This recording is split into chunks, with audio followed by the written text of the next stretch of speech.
Assalamualaikum warahmatullahi wabarakatuh.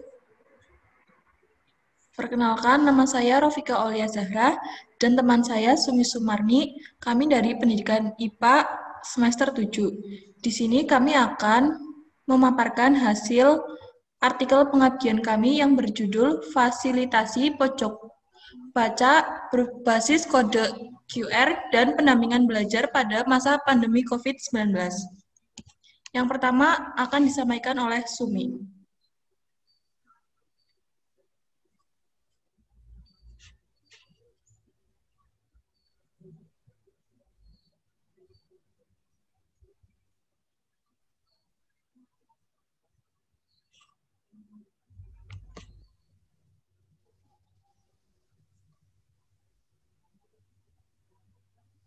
Yang pertama terbelakang. Pelaksanaan kita semua tahu bahwa pelaksanaan pendidikan masih dilaksanakan secara daring atau dilaksanakan pertemuan secara terbatas. Kemudian kondisi lapangan di MI Ma'arif Kedung Benda masih melaksanakan pendidikan secara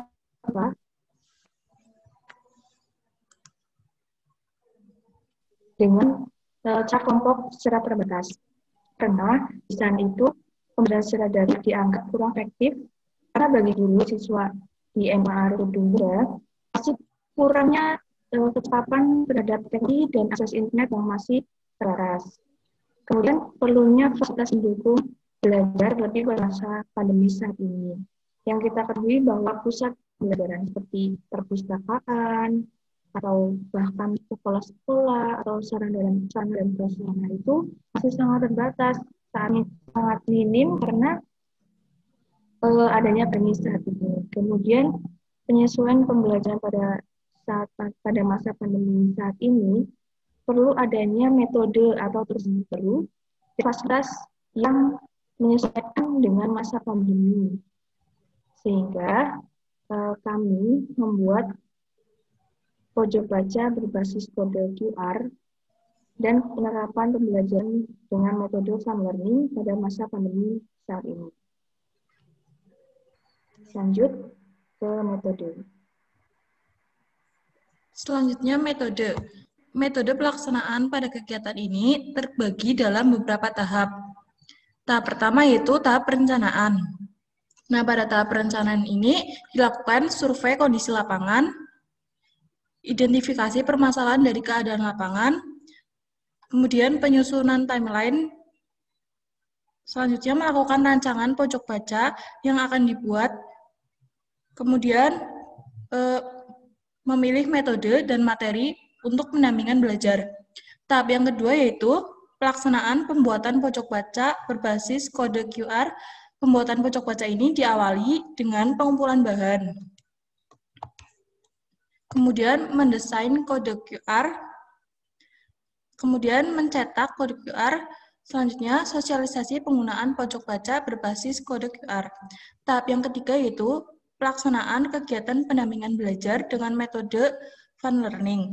Pelaksanaan kegiatan ini diawali dengan proses identifikasi masalah pembelajaran yang ada di MI/NU Ma'arif. Kemudian kami membuat materi. Setelah itu kami menayangkan video tentang mencuci tangan dengan baik dan benar. Kemudian kami melakukan game edukasi setelah menayangkan video tersebut. Setelah itu kami juga melakukan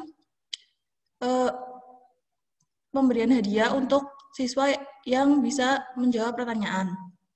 Selanjutnya yaitu hasil yang akan dibacakan oleh Sumi.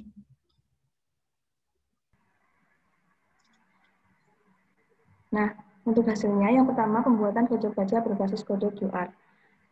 Pelaksanaan pembuatan fasilitasi pojok baca berbasis kode QR dibantu oleh anak-anak dan remaja yang memiliki penguasaan terhadap Android atau iOS yang mumpuni. Minimal mereka mampu mengoperasikan Google Drive. Nah, buku yang dikumpulkan, buku cetak maupun buku elektronik, untuk anak-anak maupun remaja. Jenis buku yang telah kumpul diantaranya ada komik anak bangsa, kemudian yang 2 bahasa dan 1 bahasa, buku pembelajaran maka, buku legenda dan cerita dongeng, buku Nabi Nuh, buku cerita kehidupan Islami, novel remaja, kumpulan puisi, dan buku gaya hidup pada new normal. Kemudian pojok baca berbasis kode QR ini dibuat di ruangan Taman Pendidikan Al-Quran atau TPQ di Gedung Benda. Lanjut. Nah, penggunaan pojok baca berbasis kode QR yaitu dengan memanfaatkan aplikasi QR Scanner. Nah, pengguna harus menginstal aplikasi QR Scanner, kemudian mengarahkannya ke QR yang telah dibuat, kemudian akan muncul link, kemudian mereka harus pergi ke link tersebut dan akan berakhir pada Google Drive yang berupa e-book yang telah dimasukkan ke Google Drive tersebut. Nah, mereka bisa memilih mau membaca online atau langsung dapat di-download. Nah, adanya pojok baca berbasis kode QR ini mampu membuat anak-anak lebih semangat dan memilih buku elektronik yang akan dibaca. Dan menurut Finley 2019, gaya baca seorang adalah suatu sikap atau tindakan atau perbuatan untuk membaca yang dilakukan secara teratur dan berlanjutan. Nah, mendapat menjawab rasa ingin tahu mereka yang tinggi, sehingga pengetahuan baru akan diperoleh. Nah, kami membuat pojok baca berbasis kode QR ini karena kode QR yang digunakan itu tidak digunakan secara bersentuhan, sehingga itu buku yang digunakan itu buku elektronik. Nah, sehingga mampu menunjang pembelajaran atau fasilitas pembelajaran di masa pandemi COVID-19 ini. Nah, pembuatan pojok baca berbasis kode QR ini merupakan terobosan baru untuk membuat pojok baca di era new normal, yaitu dengan meminimalisir penggunaan barang atau menyentuh benda yang dipegang oleh orang lain. Nah, pojok baca juga dibuat untuk menyediakan sarana atau prasarana penunjang belajar pada masa pandemi COVID-19. Selanjutnya akan dijelaskan oleh Mbak Rafika. Ya, yang selanjutnya yaitu pendampingan proses pembelajaran dengan metode fun learning. Pendampingan proses pembelajaran fun learning dilakukan secara berkelompok di rumah siswa bersama dengan wali kelas dan tetap menggunakan protokol kesehatan. Pembelajaran tatap muka ini secara door-to-door dimaksudkan agar siswa itu lebih mudah memahami materi. Hal itu dikarenakan jika hanya melalui online saja, siswa dan orang tua itu merasa kesulitan dan terkadang siswa tidak paham dengan materi yang disampaikan. Nah, proses pembelajaran tatap muka ini sudah berjalan sekitar 2 minggu. Wali kelas itu mendatangi rumah-rumah siswa dan siswa itu berkelompok. Satu kelompok itu terdiri dari 4-5 orang.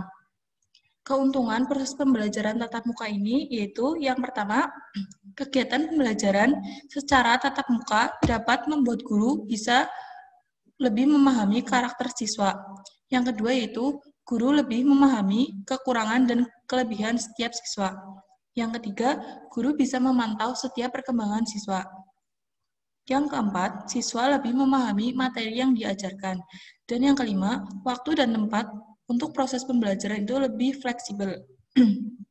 Adapun kekurangan dari proses pembelajaran tatap muka yaitu yang pertama, sarana dan prasarana yang kurang memadai, seperti papan tulis yang hanya bisa menggunakan papan tulis yang kecil. Jadi, wali kelas tersebut itu ketika berpindah rumah itu membawa papan tulis itu.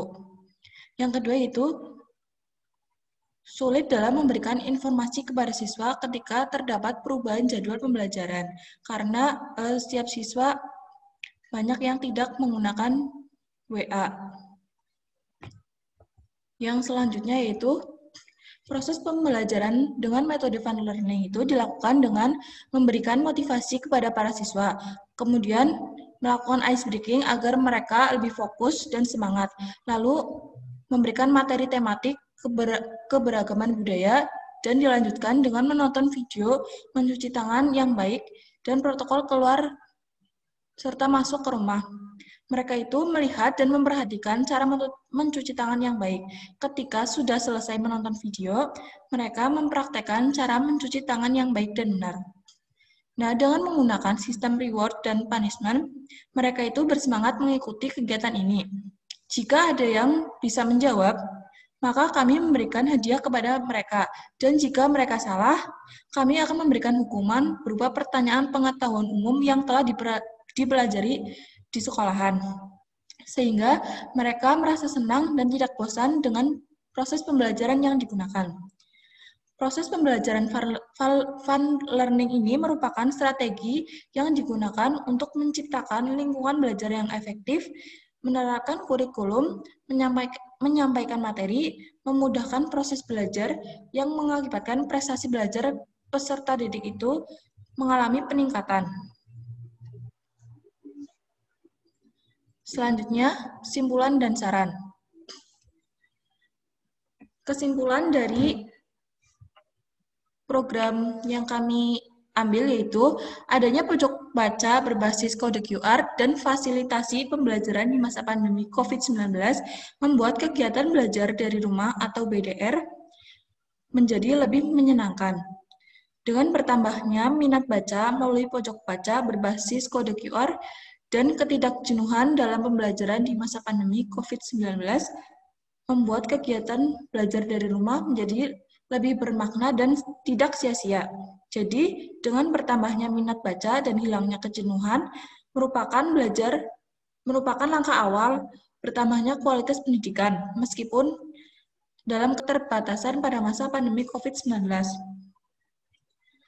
Selanjutnya, saran untuk program ini yaitu mungkin lebih memiliki gagasan yang serupa, yaitu lebih ditekankan pada kesadaran masyarakat mengenai pentingnya pendidikan meskipun dalam keadaan keterbatasan tatap muka. Selain itu, dalam kegiatan pengabdian perlu adanya kerjasama antara pemerintah desa dengan pihak sekolah agar terciptanya sinergitas untuk mencapai tujuan yang dikehendaki.